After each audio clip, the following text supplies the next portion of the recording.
Olá, irmãos, é uma alegria estar com vocês em mais um estudo da série Mordomia Cristã. Esses estudos foram desenvolvidos pelos pastores Geraldo Schiller e Martinho Zonta, baseados no livro Proezas da Mordomia Cristã, de Remus Reim.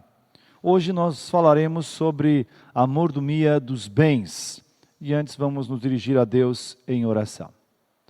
Bondoso e eterno Deus, faz-nos sempre reconhecer que todos os bens materiais que recebemos são dádivas tuas, para uso próprio e também para uso para com o nosso próximo, para com o nosso semelhante, sempre segundo a tua vontade. Perdoa-nos quando nós não usamos aquilo que recebemos de ti conforme o teu querer. Por Jesus, teu Filho, nosso Senhor. Amém. Então, a mordomia dos bens. E, como também nos outros estudos, nós sempre perguntamos sobre quem é, afinal de contas, o dono dos bens que recebemos. E aqui não é diferente. Os bens que recebemos são dádivas de Deus. O dinheiro e todos os outros bens terrenos em nossa posse não são nossos para um prazer próprio ou usados somente para nós mesmos ou como bem entendemos. Mas eles foram confiados a cada um de nós por Deus para serem usados segundo a sua orientação com muita responsabilidade cristã. O Senhor Deus diz, através do profeta Ageu, capítulo 2, versículo 8, minha é a prata e meu é o ouro, diz o Senhor dos Exércitos, na tradução da Almeida Revista Atualizada. Em Levítico 25, 23, a terra é minha, diz Deus. E também no Salmo 50, versículos 10 a 12, pois os animais da floresta são meus, e também os milhares de cabeças de gado espalhadas nas montanhas. São meus todos os pássaros dos montes, e tudo o que vive nos campos. Se eu tivesse fome, não pediria nada a vocês, pois o mundo é meu, e tudo o que nele há. O apóstolo Paulo escreveu na sua carta a Timóteo, 1 Timóteo capítulo 6 e 7, o que trouxemos para o mundo? Nada. E o que levaremos, ou o que vamos levar do mundo? Nada também. E Davi confessou, no Salmo, em 1 Crônicas, capítulo 29, versículo 14, no entanto, o meu povo e eu não podemos de fato te dar nada, pois tudo vem de ti, e nós somente devolvemos o que já era teu. Então, visto que o dinheiro e os bens terrenos em nossas mãos, em nossas posses, pertencem a Deus, segue que não temos a liberdade absoluta para usá-los ao nosso bel prazer. Lembro lá no começo, quando nós falamos sobre o conceito de mordomo? Mordomo é aquele que administra algo de outro. Nós estamos administrando algo de outro, no caso aqui, o nosso Deus. Então, tudo deve ser usado para cumprir os objetivos de Deus em nossa própria vida, no trabalho, na igreja, na ação social e no país, lembrando especialmente os impostos, assunto que nós não gostamos muito, mas eles também estão incluídos aqui. Então, quanto dos nossos bens ou dos meus bens devo administrar para Deus?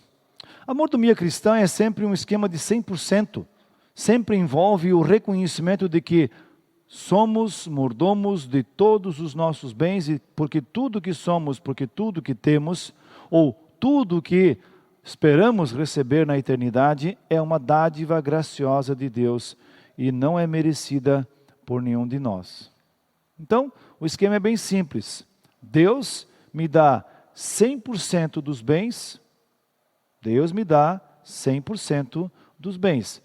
E eu administro estes 100% dos meus bens para a igreja, para a família, para o Estado e, no final, tudo é administrado para Deus, para as finalidades e os objetivos que Deus traçou. Então, quanto vou ofertar a Deus? Através da família. Vai depender da realidade de cada família, evidentemente. Mas o apóstolo Paulo, em 1 Timóteo capítulo 5, versículo 8, dá uma dica. E diz assim: porém, aquele que não cuida dos seus parentes, especialmente dos da sua própria família, negou a fé, e é pior dos que os que não creem.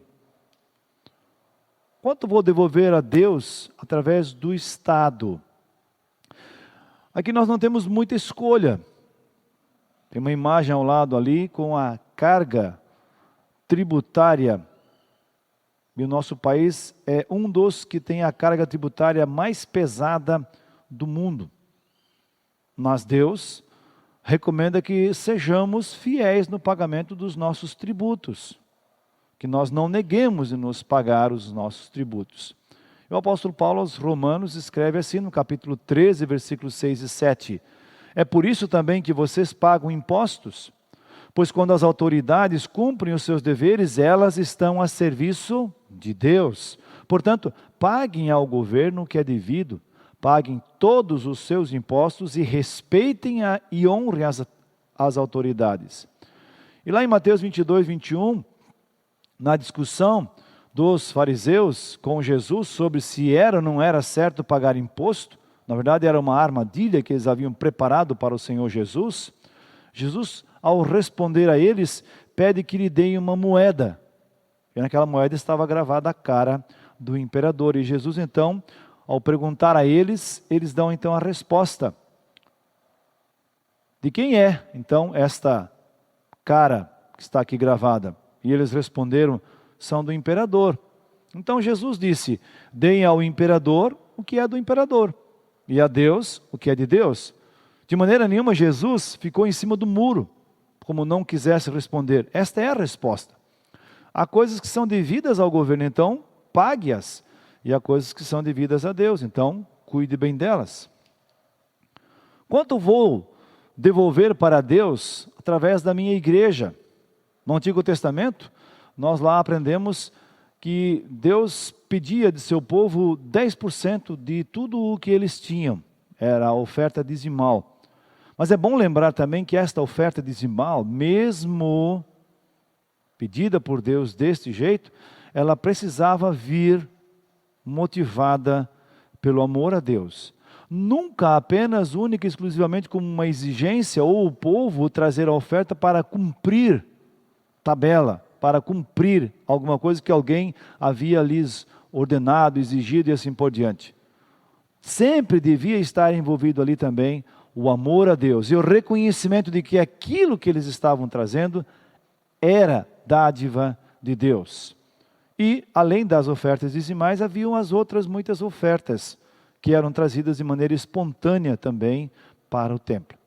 E lá em 2 Coríntios, capítulo 9, versículos 6 a 12, o apóstolo Paulo, então, nos traz um texto muito importante. E diz assim, lembrem disto, quem planta pouco, colhe pouco.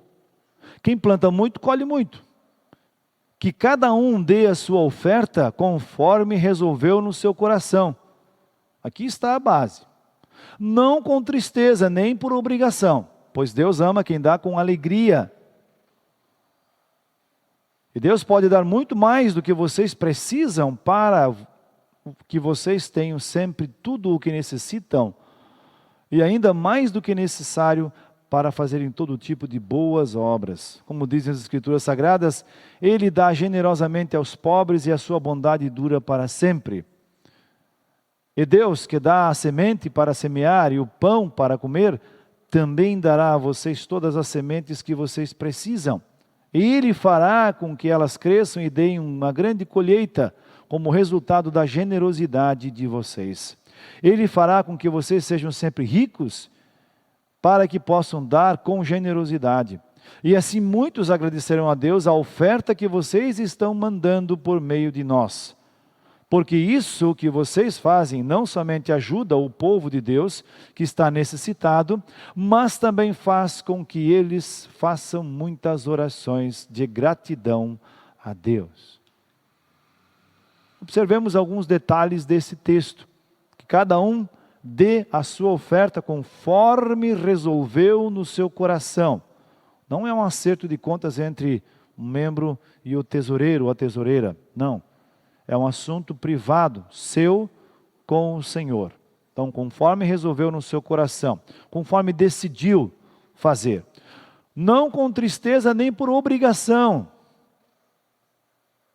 pois Deus ama quem dá com alegria. E aí entra a generosidade. Quem dá com generosidade também é alegre no dar, porque Deus ama quem dá com alegria. Onde então a igreja investe a minha oferta, aquilo que eu trago perante o Senhor Deus no altar? A primeira destinação é sempre o trabalho local, a manutenção da igreja local. Então, o salário do pastor e outras pessoas que prestam serviços, manutenção, ampliação do patrimônio, combustível, telefone, energia elétrica, material de expediente e assim por diante. Quer dizer, os custos para o trabalho. Então, o trabalho local recebe a primeira atenção.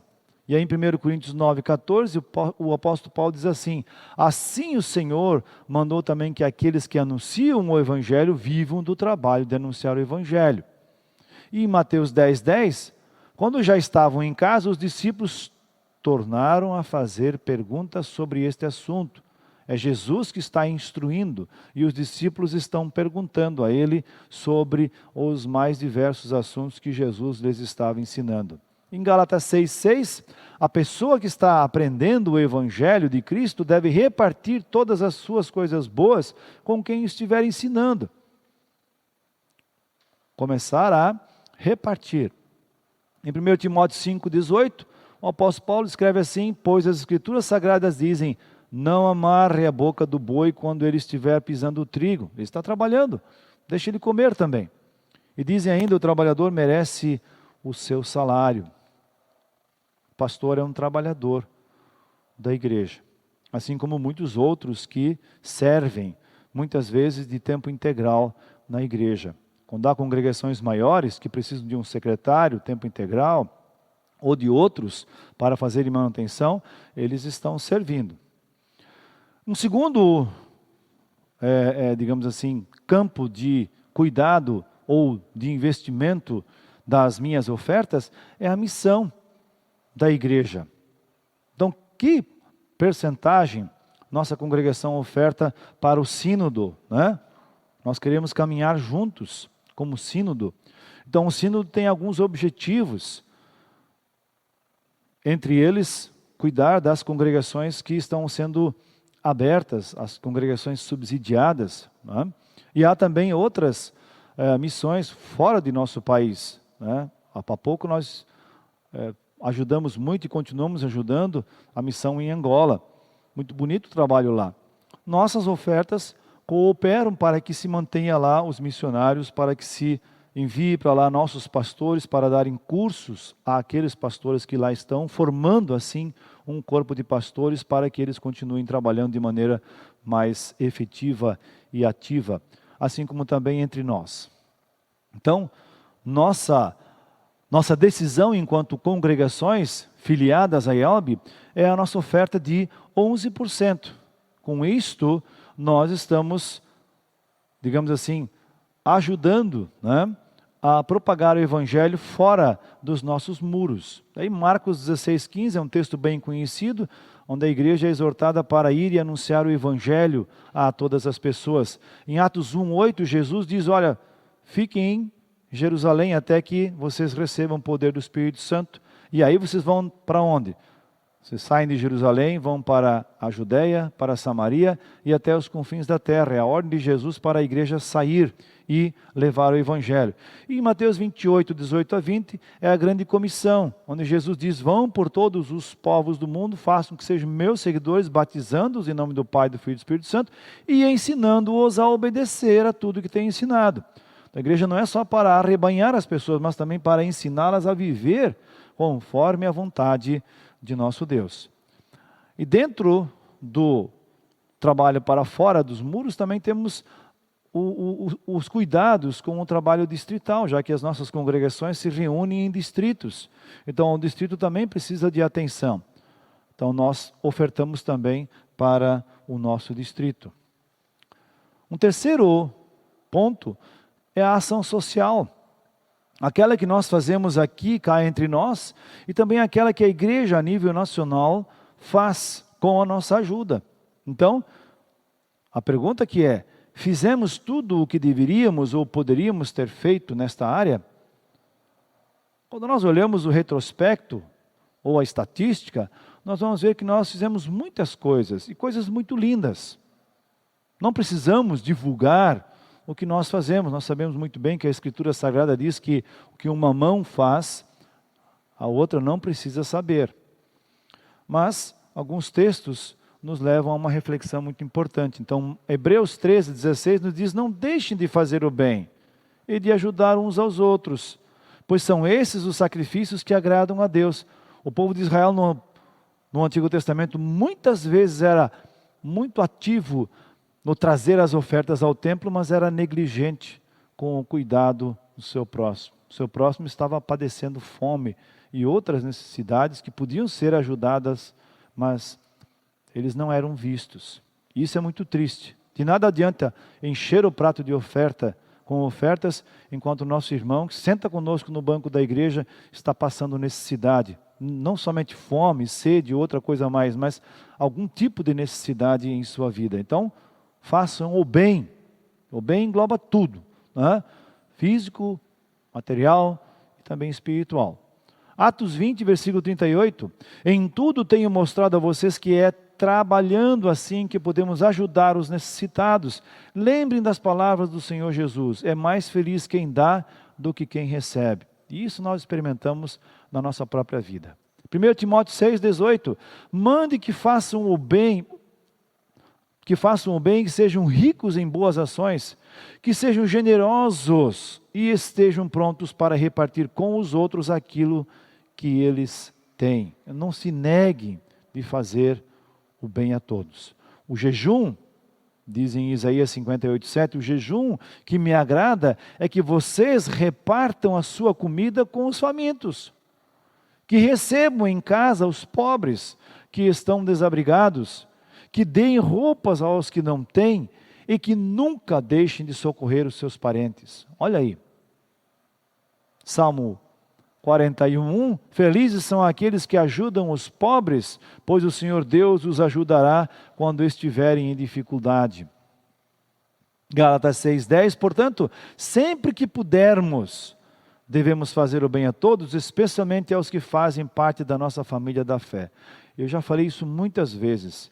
Se um irmão luterano nosso, se um irmão que está conosco o tempo todo, mesmo que não seja membro da igreja, então aqueles que são membros e os que não são membros, mas ele está conosco o tempo todo. Se um irmão nosso padecer alguma necessidade, e nós sabendo disto, eu sempre digo aqui para todos nós deveríamos fazer 2 filas, um de frente para o outro, e nos encher, um na cara do outro, com um tapa bem forte, para termos vergonha. Entre nós não pode haver necessitados, não pode haver quem passe necessidade. Se nós sabemos, nós precisamos nos mexer, fazer alguma coisa de maneira efetiva. Então, se ele tem fome, pois que nós consigamos comida para ele. Se ele tem falta de roupa, pois que nós consigamos roupa, calçados. Se falta-lhe um emprego e nós temos onde empregá-lo, pois que nós o empreguemos, e assim por diante. Que nós sanemos essa dificuldade. Se ele precisa de um ombro amigo, pois que o nosso ombro seja largo o suficiente para cuidarmos dele. Se ele precisa de um conselho para algum negócio, para outra coisa, que nós não nos privemos de lhe dar o conselho de maneira sábia, segundo a orientação de Deus.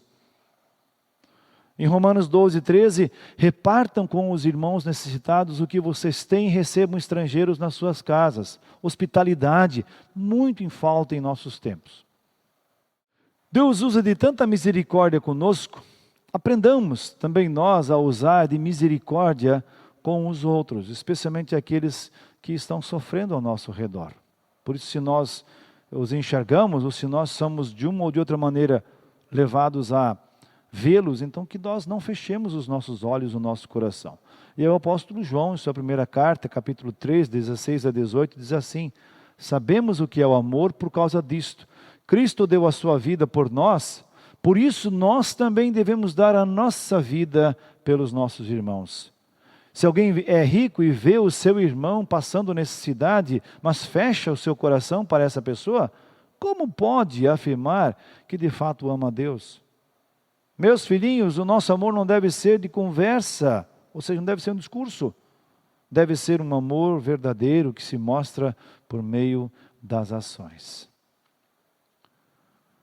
Nós queremos ofertar a Deus tudo de melhor.